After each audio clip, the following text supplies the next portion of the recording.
All right. And so today we have meteorologist Andre Brooks from KNOP in North Platte, Nebraska. He is the midday meteorologist, and he's also a reporter there. Andre, how you doing tonight? Yeah, I'm doing good, Andrew. And how about yourself? I'm doing good, Andre. So, Andre, kind of just give us a little bit of background on yourself. Well, with my history and story of me in the weather industry, it started all the way in 2008 when Hurricane Gustav made landfall in southeast Louisiana, and I was on my way moving from Texas to Louisiana. And I was watching the coverage of Hurricane Gustav, with the meteorologist in the field. And with that, and also on the lower right hand corner of the screen on how they have the radar and satellite loops, that really fascinated me. And I was like, man, this is exactly what I want to do with my life. And it's just really good stuff. And when, I moved to Louisiana a few days later and turned on the Weather Channel, I was laying down and I was like, this is interesting. I want to be like these people one day. Mhm. And lo and behold, I am here today, 3 years into the industry, and it's been a life changing experience to say the least. Yep. So, getting right into the questions, Andre. 2005, you had Hurricane Katrina come into Louisiana. Uh, what was that like, experience-wise? Well, this was my first big storm I ever experienced, as far as a hurricane. And the way I found out about it, it was that Friday before the storm made landfall, and I was in my second grade class, and my reading, English, and spelling teacher, Miss Daniels, had told me and the rest of the class, on Monday we may not be at school because of the hurricane, and I was born in California, and I didn't even know what a hurricane was, so I didn't Mhm. have no knowledge of it. So anyway, that Saturday went by, it was all normal and stuff, and then all of a sudden on Sunday, things started going downhill, as far as conditions, and during Sunday afternoon, Sunday evening, the rain started to fall down. The winds were starting to increase, and once we get into Sunday night and to Monday, that's when things started to get rough. I woke up approximately about 9 o'clock in the morning, and I was getting ready for breakfast. I had a strawberry pop tart and a Sunny D that morning, and before I got my breakfast, I tried to turn on the light because force of habit, and all of a sudden, you know, I was saying the power is out. So I went on and ate, and then I went to the guest room of our house, and I was watching the storm unfold. With a good bit of my family that kind of went to my house to kind of stay safe from the storm, and it was just a very crazy experience with that storm. Like I said, the winds were just going on. The rain was just coming down so heavy, and it was chaos everywhere. Mhm. And it felt like a tree just kept falling down every few minutes. It just had this sound. It was like this. Come going down. So it was quite a crazy experience, and it just lasted for a long time, and about 5 6 o'clock in the evening, that's when things started calming down. The storm finally passed, and we went outside and we did a scavenger hunt, and we looked around, of all the damage. A lot of power lines were down, a lot of trees were down, and we walked down the street, and there was you know a house that got damaged by a tree. Luckily, the people were out of the house, but we had four the people that were affected by that storm, because of that tree falling in. Anyway, from there, we went back to the house and had our dinner and stuff and took a cold shower that night because no power. Mhm. And then we just went to bed, at our normal time, and couldn't half go to sleep because of the mosquitoes bothering me at night, and they were kind of singing in your ear, and that's just it bothered me a good bit. So it was just one of those things. I'm like, I hope to never experience this again. So so then that next day, like I said, didn't really get good sleep last night. Then during that next day, things started getting better. My dad got a generator for us, to help, you know, bring some life in the house.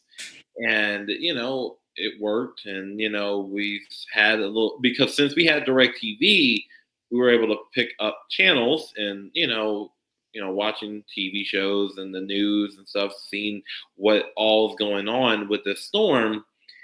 And our power eventually turned back on that next day. So we, in my family, we were, fortunate enough to have our power restored so quickly. But a lot of people around, even in Hammond itself, where I was living, they still was without power for weeks and months.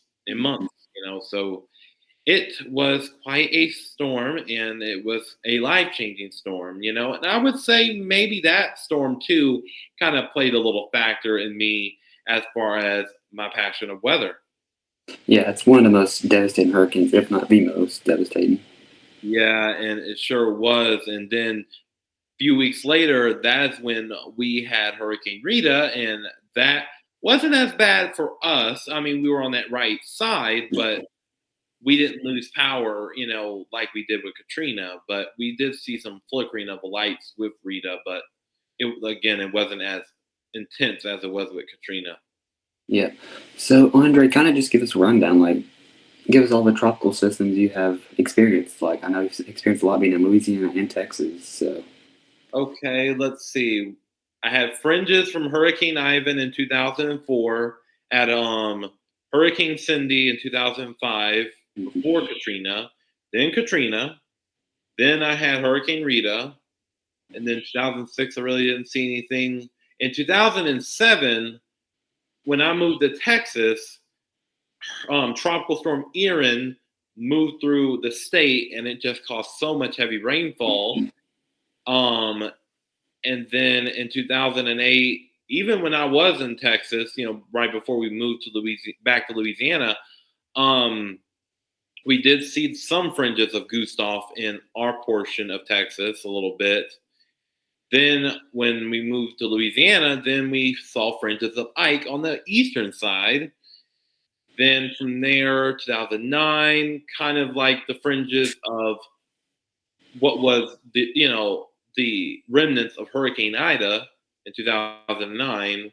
2010, the remnants of Bonnie. 2011, Tropical Storm Lee. 2012, Hurricane Isaac. That storm caused a power outage for us for about 5 to 9 hours, Mhm. and caused so much rainfall, about 20 to 30 inches of rain, swelled the rivers up really bad, and it caused some evacuations to occur. And because of how much rain was expected with the system, there was mandatory evacuations issued. But we didn't leave, so what you got to do. And then, so in 2013, we really didn't see anything. And 14, 15, really didn't see anything neither. 2016, I just moved to Mississippi State for college, and they had an unnamed tropical cyclone in Louisiana, and that brought a lot of rainfall too, flooded my Mhm. high school. Then in 2017, I experienced somewhat of the fringes of Hurricane Harvey at Mississippi State, and then also I experienced a tropical storm Cindy in June when I was a CA at Mississippi State, which is a conference assistant, which we stayed during the summer. 2018 didn't see anything. 2019 didn't see anything. Oh, and I can't forget Hurricane Nate. I experienced a little bit of that in 2017 as well. And then 2020, I experienced Hurricane Delta, which brought high winds, and it caused a power outage specifically at my residence hall when I was finishing college in 2020. And it caused rain, high winds, and and then Hurricane Zeta, we experienced a little bit of rainfall with that. And then I experienced also Tropical Storm Cristobal in 2020 that summer, and we saw a good bit of rainfall and some gusty winds as well. And I think that's all the tropical cyclones I've experienced. That's a long list. Yeah, it is. It is quite a long list. When you live on the coast, you tend to experience a lot of, cyclones. Yep.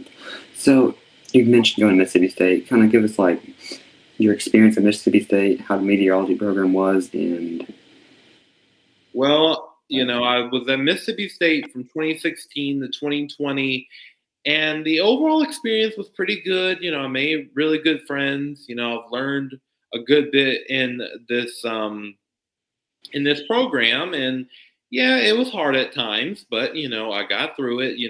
With help from family and friends, and Lord above, and just it really helped me out. Get me through my journey through college. And we did experience a lot of weather at Mississippi State. We did see a few snow events. We did see, again, going back, we saw Hurricane Delta. We saw a tornado hit the southern portion of campus in 2019. And we also saw a mesoscale convective system in 2017. And it was in April 2017. And it caused a power outage for portions of campus for a little bit. That was quite a storm to remember, too. yeah, And then, of course, we saw a pretty heavy rain event, too, in February of 2020. So yeah, there was a lot of things that have happened, while I was at Mississippi State as far as weather, to track. yep. So 2019, you had that tornado at Mississippi State. Kind of give us your experience, and if you saw any damage. Well, during that day, it was like a couple days before. Me and my best friend from college, Andrew, we were essentially roommates that year, but we weren't at the same time. We were in different rooms. But anyway, that's beside the fact. We were kind of looking at the guidance for that Saturday and was like, this day looks to be a pretty big day. And so we were, paying attention to it, watching it closely. And then on that Saturday itself, that is when, we really could tell something was going to happen. The environment was very favorable for tornadoes. It was a little later than we thought it would, but it happened. So about 9:10ish that evening, we were watching the storms, and it was in a form of a line that had a lot of embedded supercells in it. And from there, we, me and my friend Andrew, were watching it very carefully. And all of a sudden, we had a tornado warning, and it was observed, and it was coming towards campus. So me and Andrew, we already had some, our stuff packed up ahead of time, so we would have our stuff just in case the worst would happen. And so we make it to our basement of our residence hall, which was McKee Hall, and we stayed down there for about 30 minutes while the storm was pushing through. We were hearing the rain and the wind going on outside. Luckily, no power outages on campus, or at least where I was. And, it just caused a lot of flooding too afterwards. But there was damage on the southern portion of campus where a lot of the poultry science building was, and just places near like Blackjack Road, where Bully Boulevard is now, experienced a little bit of damage, and it was an EF2, so it was quite a memory to remember. Yep. So you've been in North Platte now. How long? For over 3 years. Yep. So how has it been up there in North Platte, and how do you like KNOP? Well, I really enjoy KNOP. I have seen a good bit of people come and go because this is a foundation station here. And it's been a really good experience meeting new people, working with, pretty good people. And it's been just a very good way to start my passion and, my career in this industry. And one thing, one of my coworkers and friends, Marissa Burke, that currently works at Wave in Louisville, Kentucky, she always told me this: Andre, this industry is about growth. And from that growth, you're going to continue to grow from there. And that has always stuck to me, you Yeah. know. And I continue to grow each and every day. I continue to learn new things each and every day. I always tell my family and friends this: I'm working, I'm thriving, and I'm learning new things every day. And there's always things to learn in this industry. And it really shapes us, and it allows for us to be good reporters and very good, meteorologists in my case. And as far as the weather side of things, there's been a lot going on here. We've seen plentiful snowstorms.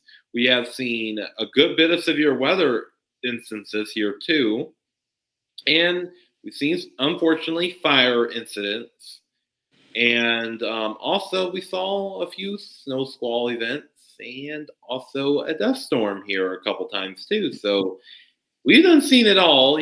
My time here and the short time I've been here, it's been quite a experience to say the least. Yeah. So you had a tornado outbreak a few weeks ago. Might have been a month ago now. We were actually on the phone when this happened.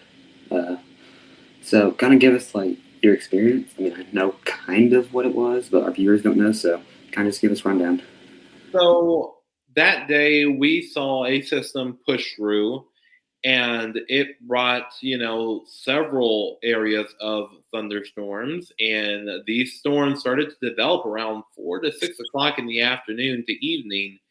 And these storms, at first were starting to cause some damaging winds and hail per radar and per, storm chasers and everything and storm spotters. And I was like, these storms look to be quite sinister. And I headed to my bathroom in my apartment, Hmm. you know, an hour out before these storms actually got here because I wanted to be prepared just in case a storm were to develop right on top of us.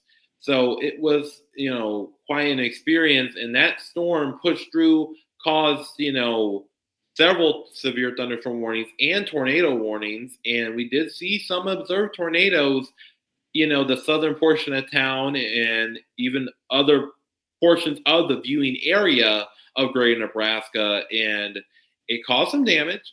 And luckily, no loss of lives, occurred with this. And it was quite gnarly to say the least. I was in my bathroom with the door closed, and I still heard the wind whipping out there. And we did see some power surges with this system, from where I was, where I am. But, you know, it was quite a storm to kind of say, hey, severe weather still happens here. So it was something else, and it's always safe to stay in a interior room of your house or a basement or storm shelter, and the room that you will stay in will not have any windows, because with windows, with storms, it causes the glass to come in potentially, and that could potentially hurt you. The glass itself or debris coming in. So that is something to keep in mind when it comes to severe weather safety. Yes, and this was a few weeks before we saw another big event here. And Andrew, would you want to ask me about that too? Yeah, I remember some PDS severe thunderstorm warnings. I think I was on vacation when this happened. Yes. So with this storm, it was a Sunday afternoon and evening. We started seeing an area of showers and thunderstorms develop in the Panhandle and Northeast Colorado, and this line was just continuing to intensify and intensify. And yeah, brought some hail, but the main factor with this storm was the straight line winds, and this line had observed around 80 to 100 miles per hour, and that line pushed through North Platte, caused the majority of the city to lose power for about 5 to 12 hours, depending on where you were in town. And it caused some damage. Luckily, again, no loss of lives. But it was quite an intensive storm. It was so much energy with the storm. And, this storm, like I said, caused us to lose power. It got hot quickly, but luckily it wasn't hot like 90s and hundreds during the day. And overnight it was just in the 60s. So luckily, again, we weren't suffering for too long. But again, that was another reminder of Mother Nature telling us, hey, these storms can happen. So it was quite a, experience to remember. Yeah, another storm. It was last year.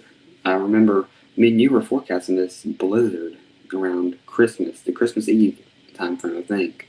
And that Yeah. was one of the biggest blizzards I think y'all have seen. Might be the biggest you've ever seen. I don't know. Yes, it was quite an interesting blizzard to say the least. It started late Christmas Eve night, going into Christmas Day, and the first phase of the storm started just coming down really good, and it just kept coming and coming and coming. And this was the second white Christmas I had in my life. The first one out of all places in Louisiana in 2004, the first year I moved to Louisiana. And I was, so with this white Christmas, it was a lot more snow, of course. And it started as a wet snow, and then that system caused a lot more, drier snow, but it still was coming down. The winds were intense. Phase two of the storm happened in the afternoon and evening hours, and it just kept coming down, and then it kind of subsided. Not the 26th, because the 26th it still was, causing some issues, but the 27th is when really things started to kind of slacken up around here. So, Yeah. and then, a few months later, this March, we saw a snowstorm that was record breaking, because we saw a snowstorm of this similar magnitude last January in 2023 that brought record snowfall itself. But then this storm back in March of this year surpassed that storm, and it just kept coming down. The snow at times was 2 to 3 inches an hour, and it just kept coming and coming and coming down. And it caused my vehicle, my personal vehicle, to get stuck in the parking lot of my apartment. And it was just crazy. Almost thought I wouldn't be able to go to work that day. But, luckily I had, my news director and friend Beatrice help me, pick me up and transported me to work. But let me tell you, it was quite a storm to remember. And because of the nature of the snow being wet and the temperatures not as cold as it could be, it melted pretty quickly, but in the moment, it was insane. Yeah. I remember talking with you about that storm. That was intense. As it Yeah, kind it of, was quite intense, and I still have some footage of it out there somewhere, and it was like I said, it was something to never forget. And I remember that evening, I was, on the phone with you, and I was outside filming, and even walking became difficult. So I was like, man, this is quite a storm to remember. yep. So, kind of going back into the tropic side of things, we have Tropical Storm Alberta right now, and we have another system trying to form off Florida. Could be Beryl, we don't know yet. So, kind of just give us your 2024 hurricane outlook. I mean, of course, we already have one storm, maybe two tomorrow. So, Well, my overall thoughts, I believe I said 20 named storms, 10 hurricanes, and I think I said seven majors with an ace of 175. And the reasoning is because of how warm the Atlantic is. The tropical Atlantic, which is known as the NDR, the main development region, the Caribbean and the Gulf of Mexico, and the southeastern portion of the United States off the coast. It's very warm all around. Then we have that cold pool above it, and then it's warm in the northern Atlantic.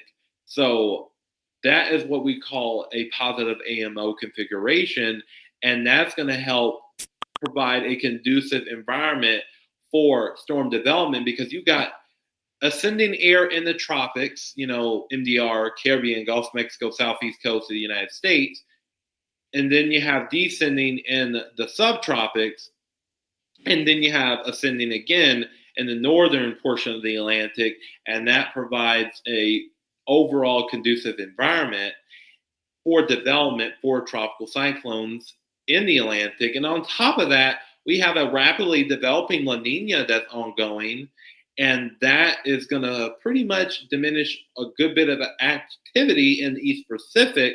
And that's also connected with the trades that stream across the Atlantic. But the Atlantic, with the trade winds, it's going to be a lot weaker this year, well below normal, and that is going to allow for more tropical development in the Atlantic. So all these additional factors, that's just going to continue to allow for the Atlantic to be favorable this year. So watch out for the Atlantic this year. Be prepared. Stock up. Have your plan in place. And when a storm arrives, is coming, evacuate if you can. yes. We have Alberta right now. We could have Beryl, I don't think tomorrow, maybe the next day. So, you can just tell everything is right where it's tropical Yeah, development this season. yeah, so it's already a pretty active start, and we also have another area of interest that could form in the same place that Alberto has formed this weekend into early next week. So, and that's going to probably be about a similar path, but again, that's letting us know hurricane season's here, and with all the positive factors for an active season in the Atlantic already, that is going to be a big contributing factor when it comes to this hurricane season. Yeah.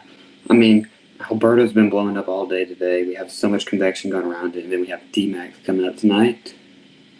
It could push up to 50 miles an hour before landfall, maybe even 60. Yeah, so that's something to keep in mind. NHC currently has it at 40 miles per hour. Could be, right now could be around 45 to 50, but again, we will be monitoring this very carefully. Heavy rainfall, regardless of strength, is a likelihood on the Texas and portions of Louisiana coast and also Mexico. Storm surge is quite a possibility of how big the storm is. Storm surge is quite a possibility with this storm, and also the rip currents will be above average, of course, with this, and gusty winds in the tropical storm force conditions as well. hmm Yep. We definitely could see a couple more systems this month. Yeah. Not too sure when this video is going out, probably next week or something. So we could have another system formed by the time this comes out. Yeah, so it's just going to continue to be active in the Atlantic. We will potentially have like a lull once we get into early mid July, and then things start to pick up again late July, early August. But again, with how ripe the environment is, don't be surprised that we're just going to continue to be constantly active in the Atlantic, and this is going to be the year. I don't say this often. This is the year that we're going to have to watch every flare up of thunderstorms in the Atlantic Yeah. because with favorable conditions, this could provide us development. So just watch each and every storm this year. Anything that goes into Atlantic could start spinning at any time. Exactly. One thing I always tell people when it comes to those Cape Verde waves that come off of Africa, these waves really provide the most, hurricanes that we see and in the Atlantic. And you always keep an eye on these waves and you watch them until they completely dissipate. Because these waves are known for those prolific hurricanes like Andrew, Katrina, and Ivan, and Gustav. So it's a lot of things that you have to consider with those Cape Verde waves. Yeah, anybody on the coast this year. I mean, we could see a few northeastern systems this year, even. Yeah, and the Gulf of Mexico you got to watch too, of course. Oh yeah, golf is going to be insane this year. We could have a few like across Florida and then start forming in the Gulf like Sally did, Katrina, Yeah. So and those storms. that's something to keep in mind for sure, Andrew. But yeah, do you have any other questions for me? Nope, I've ran through all my questions. All right. Thank you very much for having me on this podcast, and I am really looking forward to continuing to forecast with you guys, and hope you have a great day. Yeah, and we hope Jackson's on the next one. I hope he is because we kind of had a little miscommunication tonight. Yeah, it'll be fine, but it is what it is, like they say. But Yeah, have a good evening now, Andrew. yeah. Thank you, Andre, for coming on. No problem. Good night. All right.